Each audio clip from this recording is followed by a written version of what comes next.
दोस्तों नमस्ते, मैं सुशील कुलकर्णी। आप देख रहे हैं एनालाइजर न्यूज हिंदी। कल से एक खबर बार बार आ रही है कि महाराष्ट्र के नेता, राष्ट्रवादी कांग्रेस के राष्ट्रीय अध्यक्ष शरद पवार को ब्रीच कैंडी हॉस्पिटल में एडमिट करवाया गया है। हालांकि उनकी तबीयत ठीक है, रूटीन चेकअप है और रूटीन चेकअप के बाद फिर से एक बार 2-3 दिन में शरद पवार अपने अपने काम में लग जाएंगे। मतलब चिंता की कोई आवश्यकता नहीं है। भगवान उनको लंबी आयु दे, यही कामना, उनके स्वास्थ्य की कामना हम करते हैं।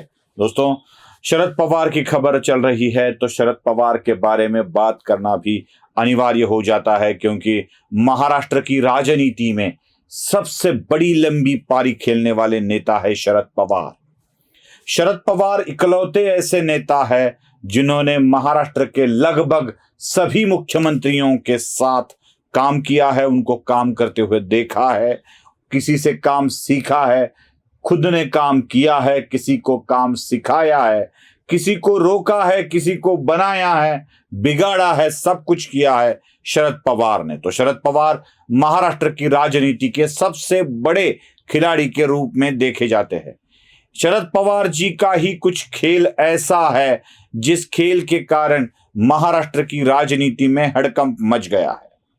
दोस्तों, महाराष्ट्र पुलिस की EOW मतलब इकोनॉमिकल ऑफेंस विंग ने एक नया एफिडेविट कोर्ट में पेश किया है और कहा है कि एक केस को हम फिर से नए सिरे से खोल रहे हैं। और वो केस कौन सी है दोस्तों?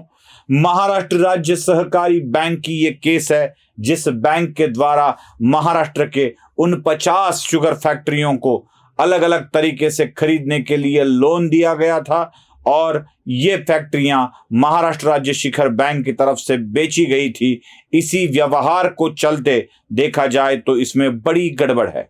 मतलब महाराष्ट्र की शुगर फैक्ट्रियां जो है वो यहाँ के किसानों के नाम की थी, किसानों का मालिकाना हक उस पे था, क्योंकि वो सहकारिता में आती थी और सहकारिता यह सबकी मालिकाना हक होता है। लेकिन शरद पवार के कार्यकाल में इन सभी फैक्ट्रियों को बेचा गया और उनका प्राइवेटाइजेशन किया गया। लोग कहेंगे इसमें क्या बुरी बात है? 1-2 फैक्ट्रियां अगर जाती है तो जाए, अगर चलती है तो कम से कम ये चलेगा। तो मैं आपको बता दूं, इन फैक्ट्रियों में पूरी की पूरी जिम्मेदारी जो होती है, इन फैक्ट्रियों में पूरा का पूरा हक जो होता है वो किसानों का होता है। जरा हमें फिगर पर गौर करना पड़ेगा। जिन उन 50 फैक्ट्रियों को बेचा गया है, उन फैक्ट्रियों में कितने पैसे किसके थे, इसके ऊपर भी हमें ध्यान देना पड़ेगा। मैं आपको कुछ फिगर्स, फैक्ट एंड फिगर्स आपके सामने रखना चाहता हूं।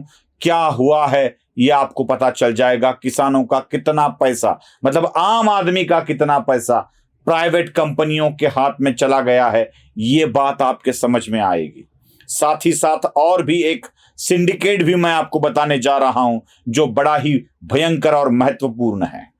दोस्तों, महाराष्ट्र में उन 50 शुगर फैक्ट्रियों की बेचने की प्रक्रिया हो चुकी है।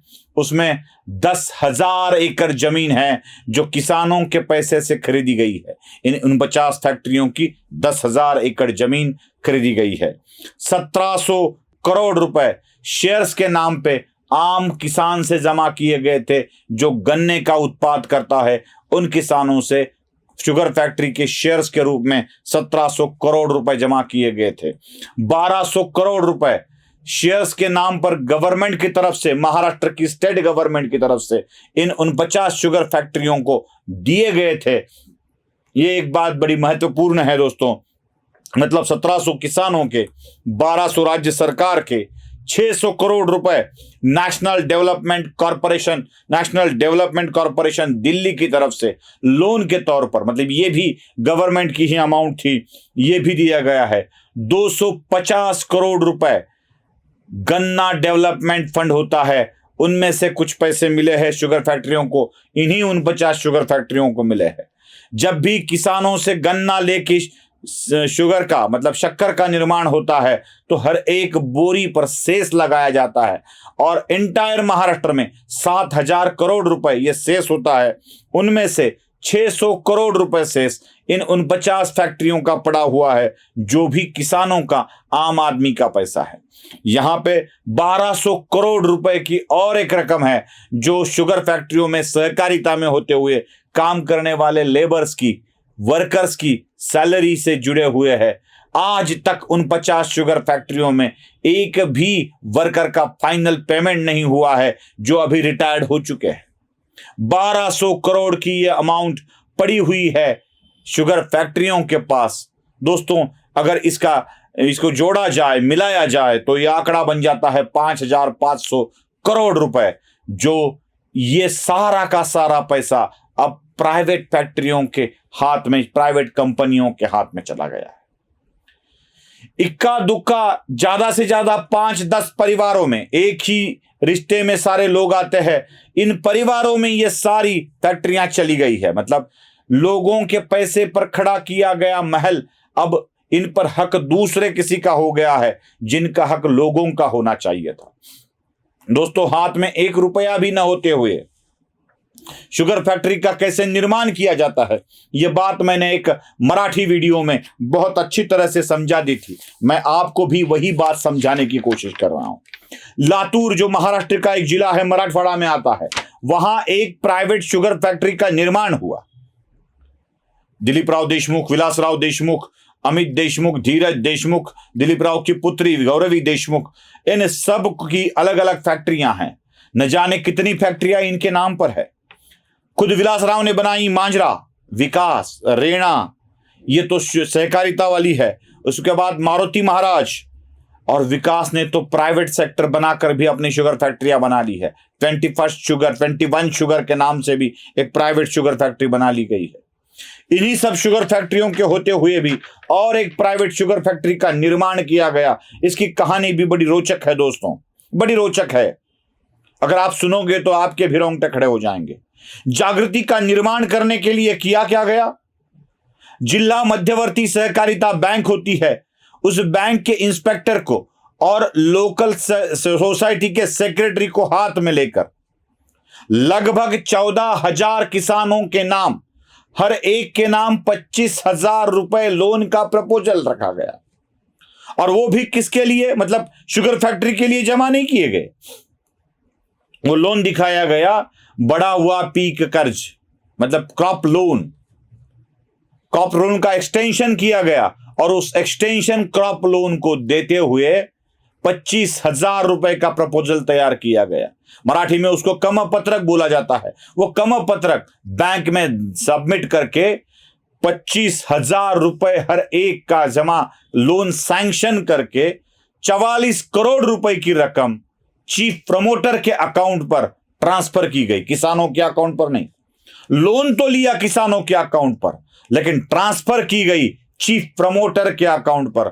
और इसी 44 करोड़ को दिखाकर चीफ प्रमोटर ने दूसरे दिन ही एप्लीकेशन कर दिया कि मेरे पास इतना रकम है कि मैं शुगर फैक्ट्री खड़ी कर सकूं, मेरे पास इतना पैसा है। और 44 करोड़ को दिखाकर फिर से एक बार लोन लिया गया 89 करोड़ का।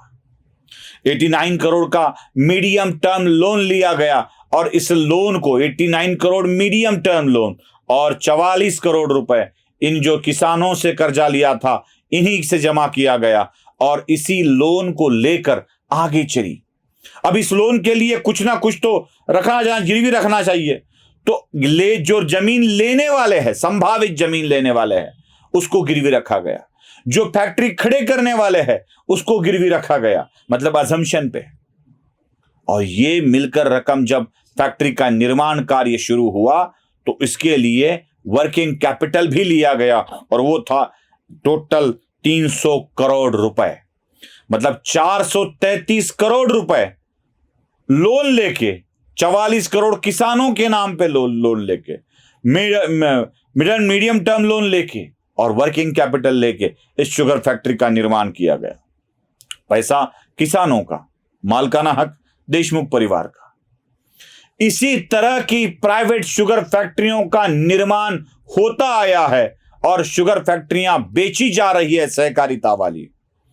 इसी चीज को लेकर कोर्ट में केस चल रहा है और ईओडब्ल्यू ने इसी के ऊपर फिर से एक बार, मतलब जब सरकार ने इसको, पिछली सरकार ने इसको बंद करने का काम किया था, ईडी के रिपोर्ट के बावजूद बंद करने का काम किया था, क्लोजर रिपोर्ट दिया था, उसी को खोलने का काम कर दिया है ईओडब्ल्यू ने। अब इसी रिपोर्ट को अगर फिर से खोला जाए और यह केस शुरू हो जाए तो शरद पवार के साथ 76 ऐसे लोग हैं जिनकी दिक्कतें महाराष्ट्र में बढ़ सकती है, और यही काम आजकल जोरों शोरों से चल रहा है। इसीलिए आप भी इस पर नजर बनाए रखें, क्योंकि एक लोगों की मूवमेंट खड़ी होना अब जरूरी हो गया है। वो शायद खड़ी हो न हो, लेकिन हमें तो इस विषय को लेकर आगे बढ़ना होगा। वीडियो पसंद आए तो लाइक, शेयर और सब्सक्राइब जरूर कीजिएगा। धन्यवाद।